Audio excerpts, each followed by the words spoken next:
I've got to figure out why Muzan Kibutsuji, the Demon King from Demon Slayer, haunts me like no other villain. His desperate grab for immortality started with a frail kid staring death in the face, a fear we all know too well. But here's the catch. His quest to cheat death twisted him into something that's barely alive. Stick with me as we unpack how Muzan's obsession with perfection turned him into a monster and why his story hits so close to home. これを飲まねば、私はどうなる? 20歳を数える前に、そのお命つきましょう。私の体は生気がみなぎり、問題があった。人の血肉を欲するようになった。邪魔な奴らがいるのなら、排除すればよい。それだけの。Part 1. The Flawed Foundation. When self-preservation becomes salvation. I can't help but picture myself here, a sickly child lying on a deathbed, gasping for air that never seems to fill his lungs completely. Death isn't just knocking, it's already picking the lock. Then, in a moment that would reshape the very fabric of human existence, an experimental medicine changes everything. But instead of salvation, it births something far more terrifying than death itself. Muzan Kibutsuji's entire worldview stems from this fundamental fear that shaped his existence long before he became the demon king we know and despise.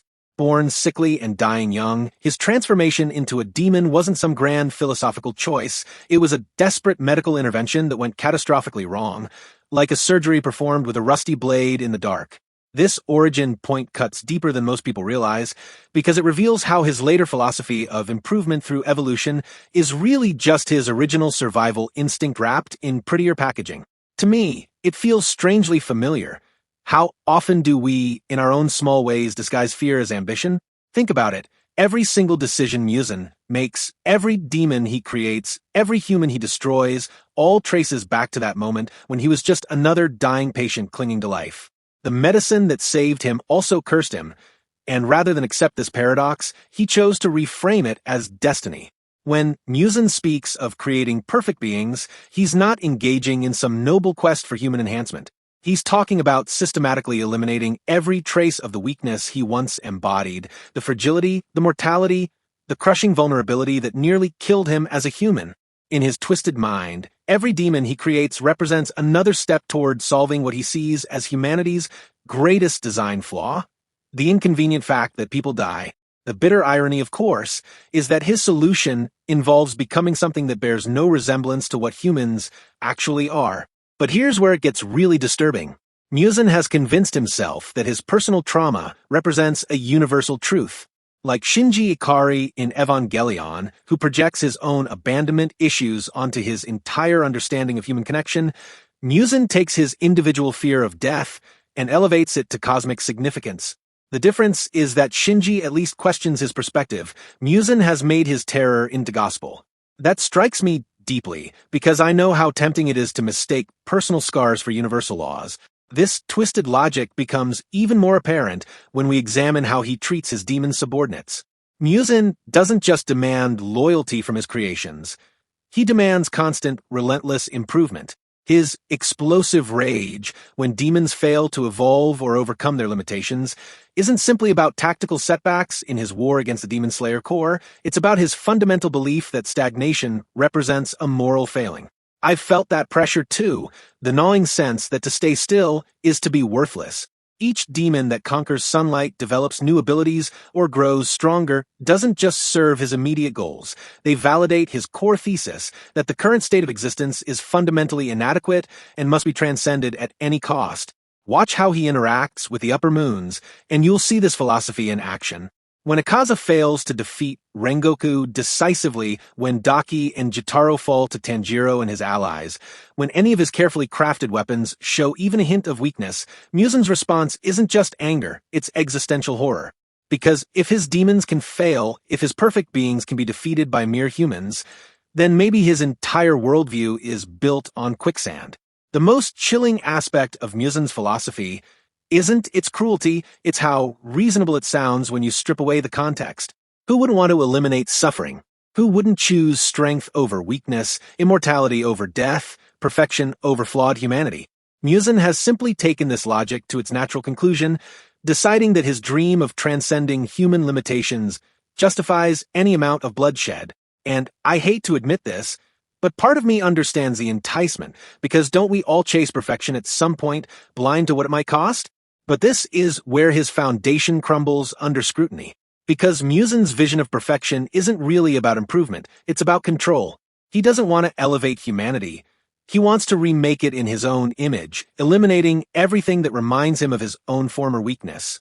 His demons aren't evolved humans. They're extensions of his will, creatures designed to validate his choices and prove that his transformation was necessary rather than merely accidental.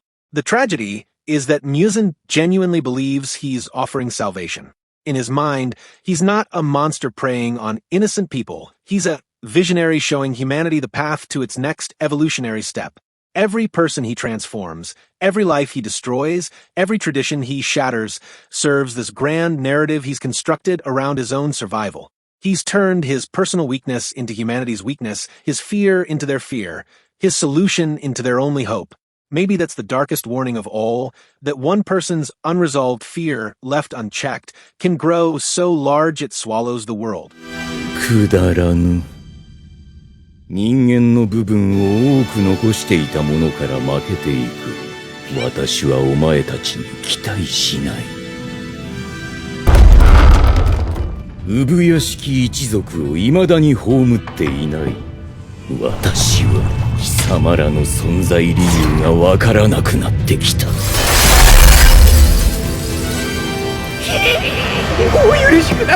Part 2, The Evolution Imperative, Progress Through Predation. The most chilling aspect of Muzan's philosophy is how seamlessly it blends genuine evolutionary thinking with monstrous application. He understands, on some level, that evolution requires pressure adaptation and the elimination of less successful forms. Where he goes catastrophically wrong is in appointing himself as both the selective pressure and the judge of what constitutes success. Muzan sees himself as the ultimate arbiter of progress, reshaping existence to fit his vision. Every human his demons consume isn't just a meal in Muzan's twisted calculus, it's a deliberate test of biological worthiness. The vast majority fail by dying, but those rare individuals who survive the transformation and become demons represent, to him, successful evolutionary leaps. He's not randomly creating monsters. He's conducting what he believes is the largest biological experiment in human history, treating entire populations as his laboratory subjects.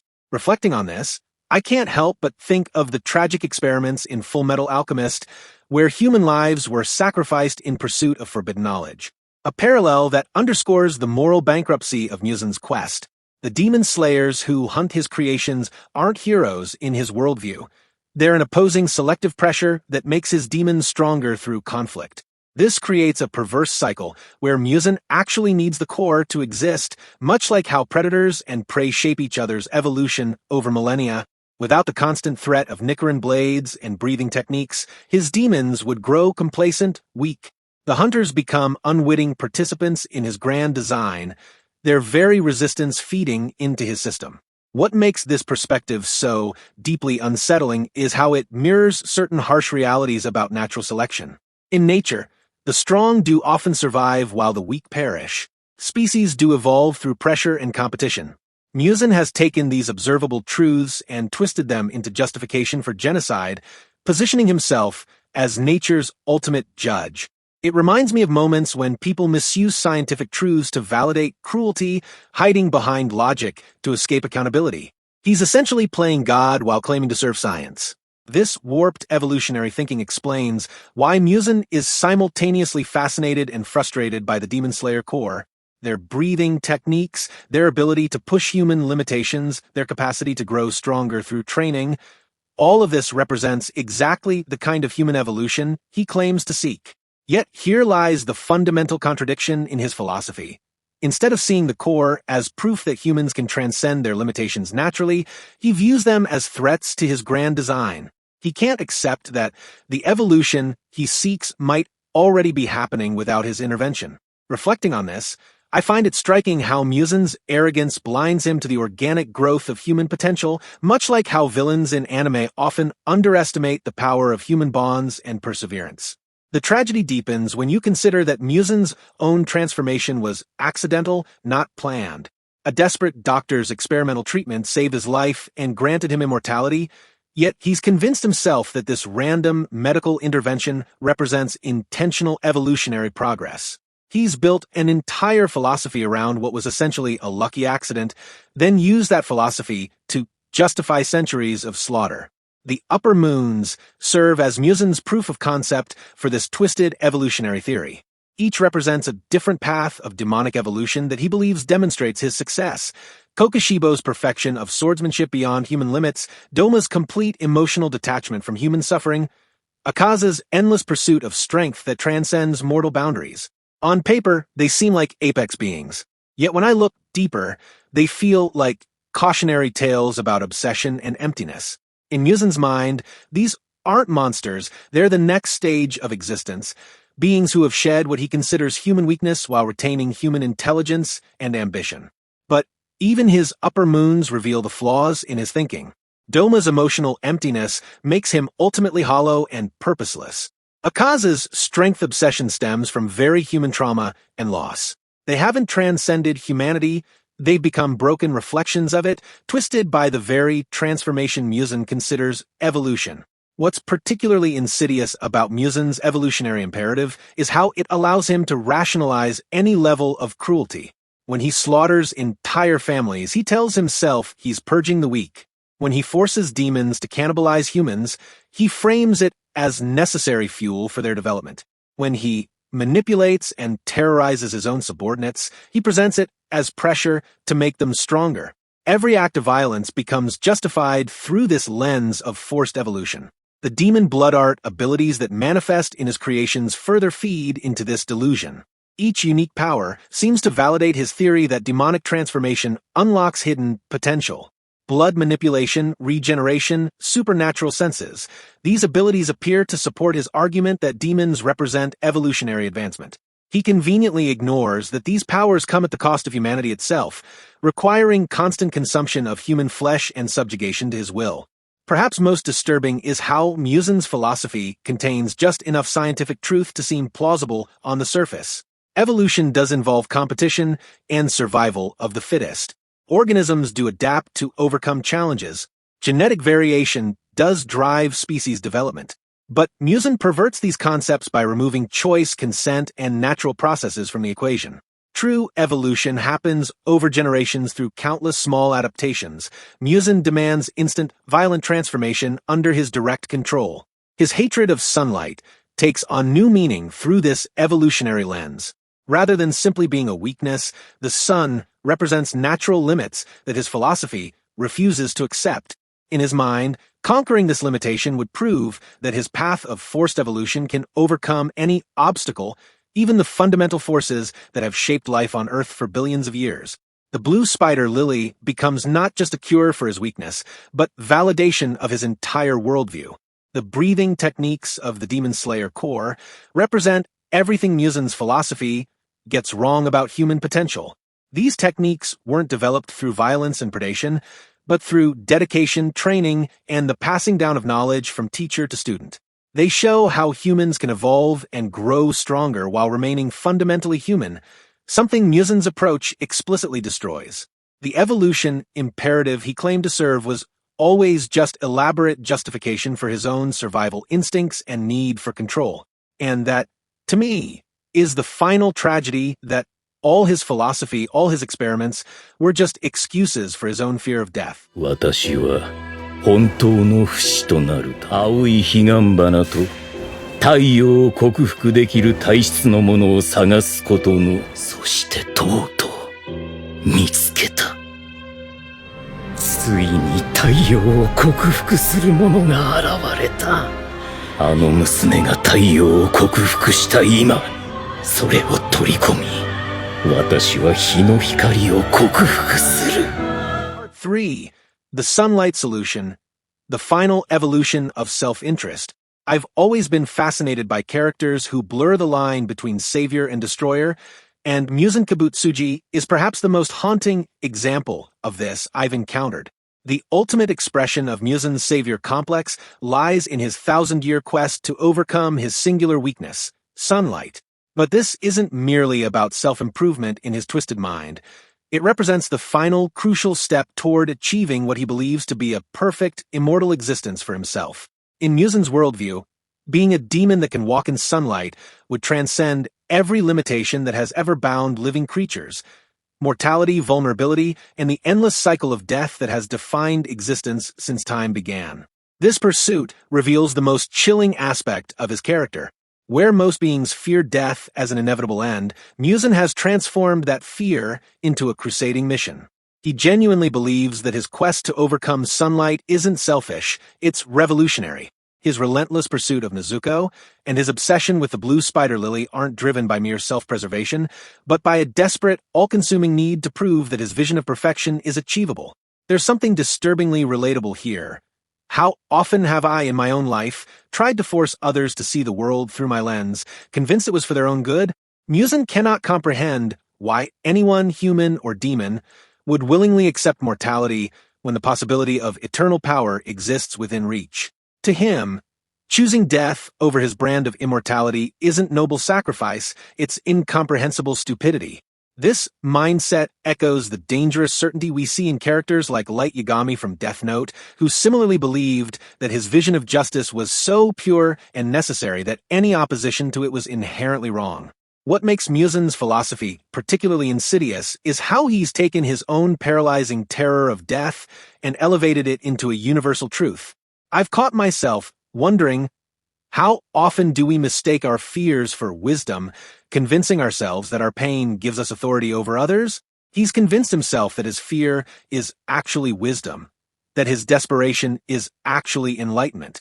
Every demon he creates, every innocent life he destroys, every family he tears apart, all of it serves as evidence in his mind that his path toward transcendence is not only justified but morally imperative. And I think this is where he scares me the most. He doesn't see himself as a villain at all. The weight of each atrocity doesn't burden him, it validates him. This transforms his 1,000-year existence into something far more disturbing than simple villainy. Muzan has become the living embodiment of what happens when someone decides that their personal trauma gives them the right to reshape the world according to their vision. Honestly, this makes me pause, because history is full of people who did exactly that, with terrifying consequences. His fear of death has spread into a belief system where he sees himself as humanity's would-be savior, even as he systematically destroys everything that makes humanity worth saving. The truly unsettling aspect of this worldview is how it mirrors certain real-world philosophies about progress and human improvement.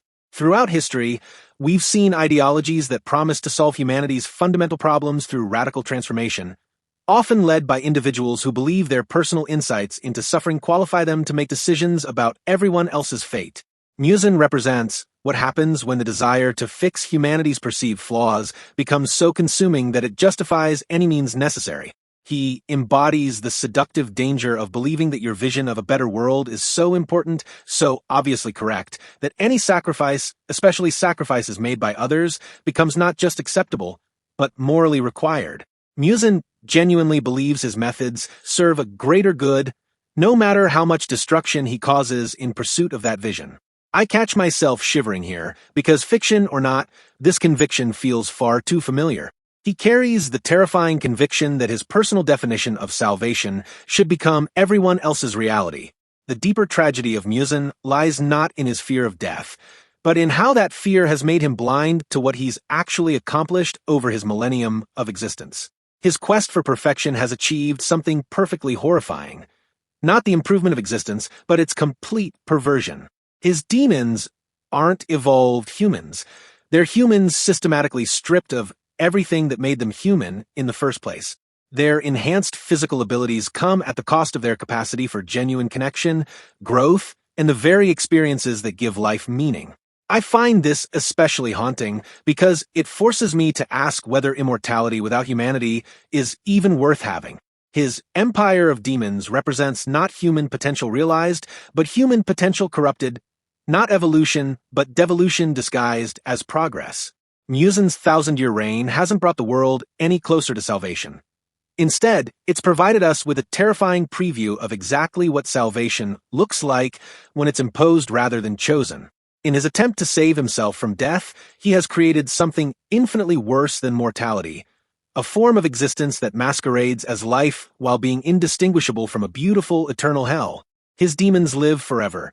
Yes, but they've lost the ability to truly live, trapped in an endless cycle of hunger and violence that serves only their creator's vision of perfection.